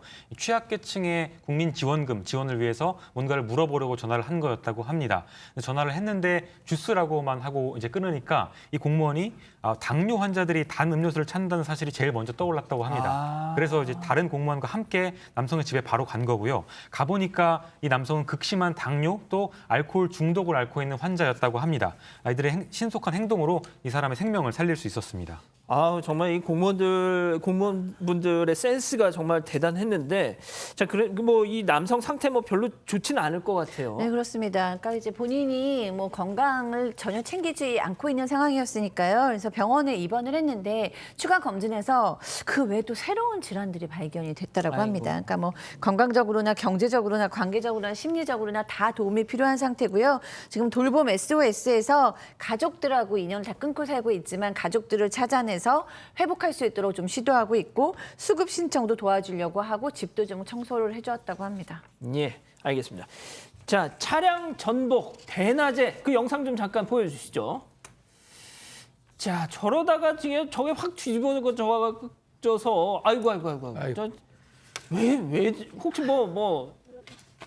낯설한 건가요? 뭐 사실 20대 청년의 어떻게 보면 자기 운전 실력을 과신했다라고 보이는 거죠. 아무리 운전 실력을 과신해도 저렇게 칼치기라고 이야기를 하죠. 순간적으로 가고 자동차가 아무리 좋은 자동차라도 빗길에 미끌리면 그 순간의 제어 능력은 거의 제로로 가는 건데 저 60km 제한 속도 저 자동차 시속 200km가 넘었다고 하는 거니까요. 아마 악셀을 풀로 밟지 않았을까. 세상에. 알겠습니다. 자, 김 아나운서 다음 소식 이어서 전해주시죠. 수신호를 하며 구급차를 병원까지 안내하는 경찰 오토바이 영상이 화제입니다. 사이렌을 울리며 구급차를 앞지르는 경찰 오토바이. 경찰의 손짓에 따라 신호를 기다리던 차들이 비켜서고 이 틈으로 구급차가 지나갑니다. 이번엔 빨간불이 켜진 사거리 한가운데로 들어가는데요. 역시 경찰이 손짓하자 달리던 차들이 멈춰서고 잠시 후 구급차는 무사히 병원에 도착합니다. 가까운 병원에 자리가 없어서 환자를 서둘러 옮겨야 하는 상황이었는데요. 경기도 북부 소방재난본부가 공개한 이 영상은 일주일 만에 조회수 110만 회를 넘겼습니다. 이 영상 외에도 구급차 길을 터주는 경찰의 영상이 화제가 되면서 많은 이들에게 감동을 주고 있습니다. 지난 5월 대형견에 물린 50대 여성의 사망사고와 관련해 개의 견주로 지목된 60대 남성이 검찰에 불구속 송치됐습니다. 오늘 경찰은 60대 남성을 과실치사 및 증거인멸 교사 등의 혐의로 불구속 송치했습니다. 지난 5월 22일 오후 불법 개농장 앞에서 풍산개 잡종견이 산책을 하던 50대 여성을 습격해 숨지게 했는데요. 사고를 일으킨 이른바 남양주 살인견을 약 1년 동안 관리한 견주로 지목된 남성. 하지만 남성은 아직까지도 자신이 실질적 견주임을 완강하게 부인하고 있습니다. 경찰은 지난 7월 증거를 없애려고 시도한 점 등을 근거로 남성에 대해 구속영장을 신청했지만 법원이 영장을 기각했는데요. 남성이 혐의를 부인하고 있는 상황이라 앞으로 치열한 법적 공방이 있을 것으로 예상됩니다. 개를 본 적도 입양한 적도 없다는 남성. 그렇다면 사건의 책임은 누구에게 있는 걸까요? 지금까지 사건 상황실이었습니다. 아니, 이 정도면 어느 정도 이 남성이 견주일 가능성이 좀 높아 보이는데 영장도 기각이 됐고요. 뭐 법원 입장에서는 영장을 발부하기 위해서는 가장 중요한 게 범죄 사실의 소명이 필요한데 지금 법원의 입장에서는 이렇게 보는 것 같아요. 두 개가 같은 개라는 증거가 아직까지는 부족하다. 그러면 부족하다고 해서 이게 무죄가 되는 게 아니라 그럼 불구속 상태에서 제대로 한번 공방을 벌여봐라. 이 사람이 구속되면 그러한 어떤 법정에서 다툼에 있어서 불이익이 있으니 불구속 상태에서 정말 이 개가 그 개가 같은 건지 검찰과 이 피고인이 이제 기소가 됐으니까요. 피고인이 한번 다투어 보도록 하는 게 더 정의롭다라고 법원은 판단했습니다. 자, 박 변호사님, 네. 이 풍산개 대형견 야. 있잖아요. 잡종견. 네. 그러니까 이른바 뭐 살인견. 아직도 안락사 결정이 안 나서 보호시설에 있다고 하는데 저는 이거는 조금 유족들의 입장을 생각해서라도 좀 빨리 좀 결정을 남양주시가 해줬으면 좋겠다라는 생각이 드는데 말이죠. 네. 일단 뭐 그건 그렇고 이 건에 대해서는 뭐 계속 또 법정 공방이 예상된다는데 초유의 사건이죠. 개 갖고 이렇게 재판하는 경우가 사실 많지는 않은데요. 이 개가 그 개인가, 이 지금 그건 거예요, 사실은. 사람은 구별하기 쉬워요. 뭐 지문이라든지 DNA라든지 뭐 그것을 식별할 수 있는 장치가 있는데 개는 뭐 똑같이 생겼거든요. 개가 조금 다를 수는 있지만 그렇기 때문에 이 개가 그 개인가가 첫 번째 쟁점이 될 수가 있고 두 번째 쟁점은 설사 저 개가 이 남성이 기르던 개였다 하더라도 이 개가 벌써 유기 돼가지고 한참 동안 자기 혼자 살았거든요. 개가 혼자 산 개를 이전 주인을 어떻게 처벌하느냐 이게 또 쟁점이 될 수가 있습니다. 예. 이전 주인이 계속 그게 찾아다니면서 사람 물지 마라 이럴 수는 없는 거잖아요. 그렇죠. 그 두 가지가 쟁점이 되기 때문에 이 사건 영장도 사실 어려웠고 앞으로 재판하는 과정에서도 과연 이 과실치사 인정할 수 있을지 그것도 한번 좀 지켜봐야 될 부분이 아닌가 생각이 듭니다.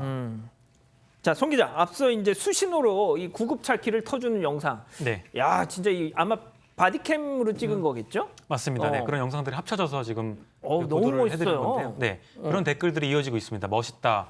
뭐 우리도 동참하자 이런 댓글들 이어지고 있고요. 이게 경기 북부 소방에서 만든 영상인데 일주일 만에 조회수가 110만 회를 넘었다고 합니다. 이런 영상을 이제 구급차 길터주기 영상이라고 부르는데 이 시리즈가 지금 소셜 미디어에서 뭐 유행이라고 하거든요. 멋있다고 해서 지난해부터 경기 북부 소방이 올리고 있다고 하니까 이걸 보신 분들도 더 열심히 동참해 주시면 좋을 것 같습니다. 박 변호사님은 멋져요. 아니 멋진 건 당연한데 그 구급차 오면 운전 중에 비켜주세요? 저는 완전히 비켜줍니다. 아, 이게 진짜? 모세 그 있잖아요. 모세 기적. 기세, 모적 기적처럼 그 갓길로 빠지면 되거든요. 뭐 왼쪽에 있으면 뭐 왼쪽으로, 오른쪽에 있으면 오른쪽으로. 그래 빠지고 이용 이러면 무조건 빠져줍니다. 그리고 요새는 이게 완전히 거의 생활화가 돼가지고 그 자동차 전용도로에 그런 차가 하나만 나오기만 해도 모든 차들이 갓길로 다 비켜줍니다. 예. 근데 얌체가 있긴 해요. 그거 따라 또 가는 차도 있긴 해요. 그 뒤를 그 뒤를 따라간다고요? 따라가는 차도 있긴 한데 그러진 마십시오. 예. 지금 주먹 주셨어요. 화가 나서 그래요. 우린 다 비켜주는데. 자, 승현님 뭐 하실 말씀 있어요? 사실 뭐 다들 요새는 뭐 외국 갔다 오는 게 지금은 힘들지만 옛날에 많이 갔다 오신 분들 다 느끼시겠지만 그 외국에서 어떤 응급차가 움직였을 때 사실 2블록, 3블록 전에서도 그 소리 다 들리거든요. 근데 아직까지 우리나라 119 자동차 여러 가지 어떤 데시벨이 조금 저는 낮은 것 같아요. 그래서 그 자동차가 지나갈 때 조금 더 소리가 컸으면 어떨까? 특히 사거리 진입할 때는 다른 차들이 그걸 분명히 인지할 수 있도록 좀 소리가 조금 더 컸으면 좋겠다라는 생각도 하고 있습니다. 알겠습니다. 자, 사건 상황실 이렇게 마무리하고요. 이어서 사건 현장 넘어갑니다.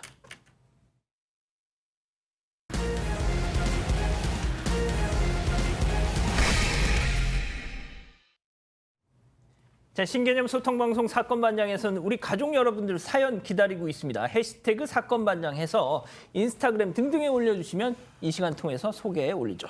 자, 오늘 사연의 주인공은요. 박소희 님입니다. 일단 사진 먼저 보여주시죠. 자, 꼬마 아이가 사건반장 나오는 TV를 저렇게 손짓까지 하면서 뚫어져라 보고 있죠. 소희님의 첫째 아들인데요. 이 꼬마를 가졌을 때 소희님이 사건반장 보시면서 태교를 하셨답니다. 예? 그래서인지 정말 신기하게 저 나이에 만화는 안 봐도 사건반장만 하면 저렇게 꼬박 챙겨본다는 거예요. 자, 그런데 더 중요한 거 바로 어제 둘째를 출산하셨다고 합니다. 아마 지금 병원에 계실 것 같은데 태명이 한방이라고 합니다. 한방이 왜 한방일까요? 자, 둘째를 임신하는 동안에도 계속 사건반장을 보셨다고 하니 둘째도 첫째랑 똑같이 저러지 않을까. 자, 감히 상상을 해보는데 그렇습니다. 태교에도 좋은 방송. 통상 좋은 거 보는데 그죠? 예? 그런 게 아니고 되게 좋은 거 아름답고 고운 걸 보는데 범죄인데 그죠? 뭐 제가 좋습니다. 그냥 한 말씀 드리면 지금 그 무시하시는 거예요? 아니요 그게 아니고 너무 사건반장? 좋습니다. 예. 앞에 첫째 아드님은 대한민국의 사정당국의 최고의 수장이 되시고 또 둘째 아드님은 지금 이제 대한민국 국수본 만들어졌고 그다음에 공수처도 만들어졌잖아요. 그게 또 최고의 수장으로서 모르겠습니다. 뭐 의대를 보내실지 법대를 보내실지는 모르고 또 다른 여러 가지 어떤 활동을 하실지는 모르겠지만 뭐 저 개인적인 생각에는 대한민국의 최고의 정의를 실현하는 수장들이 되었으면 검찰총장, 좋겠습니다. 공수처장 되라 이 말인데요. 그렇죠. 그러니까 저렇게 살지 말아야 되겠다는 걸 사건반장을 보면서 아이들이 배우는 거겠죠. 알겠습니다. 자, 이렇게 아무튼 몸조리 잘 하셨으면 좋겠네요. 자, 오늘 찾아갈 첫 번째 현장 중국으로 가보시죠. 이건 고속도로 네. 불안합니다. 중국의 한 고속도로인데요. 오른쪽의 도로를 보면 흰색 차량이 갑자기 멈춰 섭니다. 뒤에 검은 차량도 같이 멈췄는데요. 아니, 고속도로에서 멈추면 어떡해. 슬금슬금 천천히 지나가고 있습니다. 다른 차들은 빨리 지나고 있기 때문에 좀 위험해 보이기도 하는데 검은색 차량이 다시 깜빡이라도 켜야지. 속도를 지나서 다시 갑니다. 다른 차들도 지나가고요. 그러니까 안 돼. 흰색 차량이 아유, 갑자기 왜 오른쪽으로 핸들을 꺾어서 오른쪽으로 가기 시작합니다. 근데 아유. 그때 저럴 줄 뒤에 오던 알았어. 다른 차와 정면으로 부딪히고 맙니다. 참. 뭐야? 그러니까 아마 저 흰색 차가 진입로를 지나 놓쳐가지고 멈췄다가 다시 오른쪽으로 뒤늦게 오른쪽으로 빠져나가려고 했던 걸로 보입니다. 그렇다고 1차선에서 무리하게 하면 안 되는데 좀 못 피해요. 네, 운전자 시각에서 다시 봤는데요. 네, 달려오던 차도 피하지 못하고 저렇게 부딪혔습니다. 못 피해요. 속도를 줄이지 못해서 들이받고 만 겁니다. 아, 지금 오디오 들어보면 아이들 울음소리 같은 게 들려요. 네네. 운전자 차에 탄 아이들 모두 겁에 질린 소리를 지르는 모습이 그대로 블랙박스에 담겼습니다. 세상에. 아, 다친 사람 없어요? 이 두 차량에 타고 있던 사람들 모두 부상을 입어서 병원으로 이송돼서 현재 치료를 받고 있다고 합니다. 현지 경찰은 무리하게 진입로로 가려다가 사고를 낸 저 흰색 차 운전자한테 벌금과 벌점을 부과한 걸로 알려졌습니다. 아유, 정말. 아, 깜빡이라도 좀 켰어야죠. 깜빡 켜도 안 되죠. 예. 아, 물론 그렇지만. 근데 저럴 때 또 급하게 틀면 안 됩니다. 그냥 그냥 가요. 가가 그냥- 다음에 들어가면 되죠. 어. 왜 저기서 들어갑니까? 그러니까 뒤에서 오는 차량. 그렇죠. 예. 그냥 박는 게 최선입니다. 그렇죠. 예. 맞습니다. 자, 다음 현장 미국으로 이어갑니다. 아이고, 이거 지금 사람 떨어졌네. 네, 지하철역 아닌데 무서네. 선로에 사람이 떨어져 있습니다. 앞으로 넘어져 있는데요. 미동도 없이 엎드려 있는 거 보니까 의식을 잃은 것 같습니다. 이거 좀 빨리 구해야지. 네네. 근데 이거만 그때 있으면 어떡해. 경찰관 한 명이 선로로 이렇게 내려갑니다. 살아있습니다. 네. 네, 쓰러진 남성을 올것 다가가서요. 같은데 이거. 일으켜 세우려고 하는데 잘 일어나지 않습니다. 좀 누가 의식을 좀 잃은 것 도와줬으면 좋겠다. 같은데요. 아, 일단 남성을 선로 위에 또 앉혔고요. 내려갑니다. 또. 이 모습 지켜보던 한 시민이 선로로 내려가서 부축을 돕고 있습니다. 경찰관과 시민이 오는 거 쓰러진 아니- 남성을 올것 이끌고 같은데요? 플랫폼 쪽으로 다가가서 올리니까 시민들도 저렇게 손을 내밀어서 기차 오고 오고 있어. 있으니까. 기차가 오고 있습니다. 오고 있어. 당시 자세한 상황 어땠는지 경찰관한테 직접 들어보겠습니다. 빨리. 아우. He was like not responding, so I did everything I could to help him up. And thankfully, this gentleman, I don't know who he is, but if he were here, I would shake his hand. He helped me get the gentleman back onto the platform. It just made me feel like this is what I came here to do. And I felt very fulfilled by that. 아, 지금 들어오고 있잖아요, 저기. 네네. 막는다. 지금 오지마 하면서 손짓도 하고. 네, 힘을 모아서 남성을 플랫폼 위로 끌어올리고 나니까 저렇게 기차가 전철이 오고 있습니다. 네, 가까스로 아이고, 올라왔고요. 아유. 네, 시민들의 도움으로 저렇게 야. 올라오니까 현장에서는 환호성이 터져 나왔습니다. 세상에. 아유, 정말 그래도 정말 가까스로 구했어요. 네, 이 모든 과정이 채 50초도 되지 않았다고 합니다. 뉴욕 경찰에 따르면은 이 남성은 갑자기 의식을 잃고 넘어지면서 추락한 거라고 하는데요. 정말 가까스로 구해내는 모습 볼 수 있었습니다. 예, 아유, 아무튼 뭐 의식을 되찾았겠죠. 병원으로 옮겼을 테니까. 네, 병원에서 치료를 받고 있다고 합니다. 알겠습니다. 자, 다음 현장 다시 중국으로 돌아가 보시죠. 네. 이거 뭐죠? 어느 가정집인데요.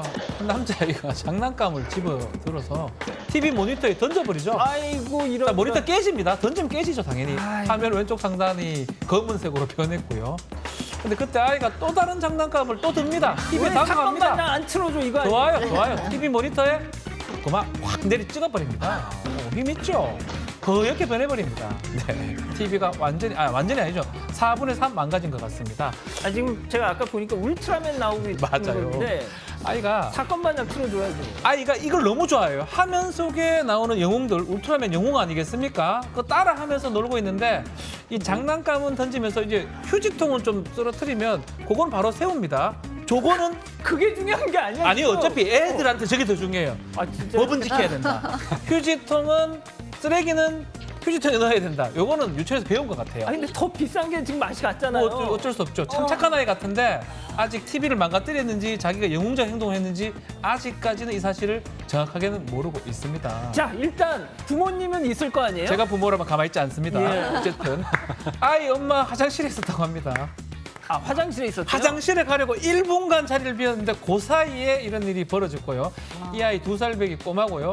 지금 말했던 울트라맨 만화 영화를 가장 좋아하고 하는데 울트라맨이 괴물을 물리칠 수 있도록 자기도 좀 도왔다 이거예요. 울트라맨 혼자 나도 싸우면 도와줬다. 힘드니까 화장지 던져주고 그러다가 뭐 TV를 부쉈는데 아마 부모가 좀 난감했을 것 같긴 한데 어떻겠습니까? TV를 다음에 또 장만했다고 하네요. 예. 저는 가만히 하지 않습니다. 예. 네, 중국산 TV 패널이 약간 좀 약하다 이런 생각이 좀 얼핏 들고 네. 소장님 이거는 저 아이의 심리 상태를 어떻게 이해를 해야 될까요? 저 아이는 열심히 산 죄밖에 없어 보이긴 합니다. 할 수 있는 일을 한 거잖아요. 근데 지금 던진 걸 보니까 울트라맨 쪽으로 던진 것 같아요. 괴물 쪽으로 이제 던진 게 아니라. 다시는 저렇게 하면 안 되니까 이제 사회화가 돼야죠. 이렇게 가르쳐 주기는 해야 되죠. 저 아이의 마음은 좋은 일을 하려고 하는 것이었으나 자꾸 그러면 안 되죠. 일단 쓰레기를 다시 주운 거 보면 나쁜 아이는 아닌 것 착한 같아요. 아이예요. 예. 그 부모님 그건 칭찬해 줘야 됩니다. 알겠습니다. 칭찬해 주되 TV 값은 물론 아닙니까? 다음 싱가포르로 가보시죠. 네. 아이고 이거 뭐야? 상당히 작아 보이죠? 지난해 싱가포르에서 응급 제왕절개 수술을 통해 태어난 미수가요. 이 아기 지금 아주 작은데 212g으로 초미수가 몸무게로 태어났는데 아이 엄마가 임신 24주 차에 고혈압성 질환을 앓으면서 갑작스럽게 출산했습니다. 아마 당시 의사들은 초미수가니까 이 아이가 살 가능성이 좀 희박하다라고 판단했는데요. 1년이 지났습니다. 이 아이한테 기적 같은 일이 벌어졌다고 합니다. 지금 저렇게 이 아이입니다. 그 아이가 이 그렇군요. 아이입니다. 예. 아이가 지금 1년 넘게 돌봤던 병원, 아이가 지금 몇 킬로냐면 6.3kg입니다. 200g에서 그만큼 건강한 체중으로 지난달 태어났다고 발표를 했고요. 아기 13개월 동안 신생아 집중치료실에서 여러 가지 각종 치료를 받았는데 건강을 찾았습니다. 약간의 아직까지 폐질환하고 폐고혈압 앓고 있다 하는데 아마도 곧 회복할 것이다. 살아남지 못할 거라 했는데 건강하게 성장한 우리 아기의 사연이 전 세계에 알려지면서 많은 사람들한테 희망의 메시지를 전하는 게 아닌가.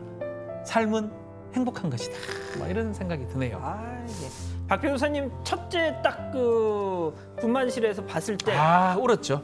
우셨습니까? 첫째가 탁 나오는데 머리가 너무 커가지고 막 눈물이 납니다. 예. 고등학생 지금 고등학생입니다. 예. 딱 몇 킬로? 3.6kg였어요. 약간 비만으로. 약간 비만으로 태어났는데 머리에 모든 게 집중이 돼 있어가지고 조금 어렵게 태어났습니다. 예. 알겠습니다. 그 사모님이 좀 고생하셨다. 낑겼습니다. 예. 알겠습니다. 조금 어렵게 태어났습니다. 예. 자, 다음은 동물이 주인공인 노르웨이로 가보시죠. 이거 뭐죠? 네, 여우 한 마리가 남성 옆에 기웃거리고 있습니다. 남성은 풀숲에 엎드려서 카메라로 촬영을 하고 있고요. 저 남성은 사진 작가라고 하는데요. 여우는 자신에게 관심 좀 가져달라는 듯이 청바지도 저렇게 물고요. 장난을 치기 시작합니다. 이게 마치 개나 고양이 같기도 한데 그러네요. 여우입니다. 남성은 지금 이 여우가 귀여운지 숨을 좀 참은 채로 지금 몸이 들어보시면 들썩들썩이는 거 껄껄 보니까. 웃고 있습니다. 아니 근데 보통 일반적인 여우라면 사람한테 저렇게 와서 막 그 개냥이 짓을 하진 않을 것 같은데. 그러니까요. 야생 여우라면 좀 신기한데 이 남성이 자신한테 관심을 주지 않는 것 같아 보이니까 이번에는 앞으로 갑니다. 네, 그리고 사진 찍는 그 앞에 바로 서가지고 마치 사진 찍어달라는 듯이 이렇게 포즈도 잡고 있고요. 네, 남성이 연신 셔터를 누르고 있습니다. 근데 꿈쩍하지 않고 있습니다. 네, 진짜 저 신기한데. 남성 되게 네네. 신기했겠네요. 네네. 저 남성은 지금 그 사진을 찍으러 간 거기 때문에 아마 굉장히 운이 좋았다 이렇게 생각할 것 같은데요. 보통 저게 야생 여우가 진짜 맞나 싶긴 합니다. 이게 야생 여우가 저런 행동을 하나. 장난까지 치고 말이죠. 네, 장난도 치고요. 사람들은 이 여우가 혹시 사람 손에 큰 건 아닌가 이런 추측도 하고 있는데 정확히는 확인되지는 않아서 지금 저 여우는 한참 동안이나 저 남성 옆에 머물다가 산으로 다시 사라졌다고 합니다. 사람 손을 탔을 수도 있다. 네. 자, 마지막 동물 필리핀으로 가보시죠. 고양이네요. 네, 고양이 한 마리가 식탁에 엎드려서 지금 자고 있는 것 같습니다. 눈을 감고 잠에 드는 것 같은데요. 생선구이가 놓인 접시 위에 앞발을 올리고 잠이 든 것 같습니다. 집사가 귀여운지 지금 머리 한 번 치고 발도 툭툭 쳤는데요. 근데 안 일어납니다. 졸린가 봐요. 계속 자고 있어요. 근데 집사가 접시를 저렇게 당기니까요. 앞발이 조금 움직입니다. 접시를 널리 떼니까 앞발이 움직입니다. 보셨나요, 방금? 네. 그러니까 이제 자는 척을 하면서 손은 움직이는. 네네. 자는 게 맞다면 안 움직여야 될 것 같은데 그러니까. 집사가 생선구이 접시를 옮기는 거를 고양이가 실눈으로 아마 보고 있던 것 같습니다. 생선구이를 집으려고 발을 내민 것 같은데 네. 그렇습니다. 지금 다시 자는 척을 하고 있는데 집사가 고양이 앞발을 푹푹 찌르면 이제서야 잠에 깨어난 척 연기를 하고 있습니다. 이날 영상을 촬영한 집사가 아침을 먹으려고 하니까 고양이가 갑자기 저 식탁 위로 뛰어 올라갔다고 하는데요. 낮잠을 자려고 식탁 위에 누운 건 줄 알았는데 알고 보니까 저렇게 생선구이를 먹으려고 자는 척을 했던 겁니다. 집사도 지금 귀엽기도 하고 속을 뻔하기도 해서 저렇게 지금 영상도 찍고 귀여워하고 있습니다. 그렇군요. 알겠습니다. 자, 잠시 30초간 전하는 말씀 듣고 다시 오겠습니다. 채널 고정, 리모컨 돈 터치.